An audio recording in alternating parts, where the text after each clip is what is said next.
Welcome to our presentation on open, axial, and selective coding.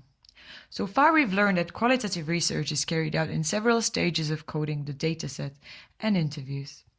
This is a multi-layered process where each next coding step is based on the previous one, which act as building blocks. The first step in the process is known as open coding. To put it simply, open coding is a tool for initial analysis of the text to obtain the first code. This technique requires reading the collected data several times in order to create tentative labels for chunks of data that summarize observations. So, what's next? Having completed open coding stage, we can progress to the next step of coding, known as axial coding. The main idea of axial coding is to organize and connect the open code into categories or axes in order to identify the core themes. In other words, it is actually a grouping of similar tentative labels that were created in the previous step. Axial coding is a necessary step to relate the codes to each other, and it requires both inductive and deductive thinking. Furthermore, based on grounded theory, it is advised to look for causal relationship. We're sharing our schemes to help you understand the concept better. As you can see, based on our data, we found connections between open code and put them under the unifying category. Now, we can distinguish between the dominant and less important elements of our data. This reorganized codebook has a more clear structure.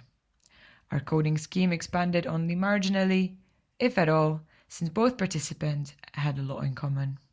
For example, they both have comparable background, as both are expats, barely speak Dutch, and have had no experience in the touristic hospitality before. So we were able to recognize some common patterns in their behavior, thought, and plans for the future. So are we done now? Not at all, as the road to proper research is more extensive than that. On a positive note, we are now ready to move to the next step of coding, known as selective coding. When you look at the previous step, which category represents the core of the ideas you have gathered? Which one connects to all others? That is your core category. This step is called selective coding. Selective coding involves creating a scheme where we connect our main categories to each other and to the core category to show how they affect each other and how they relate to each other.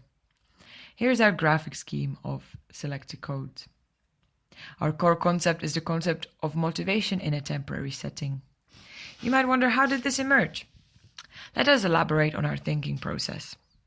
Initially, we thought about motivation in a traditional way of employment.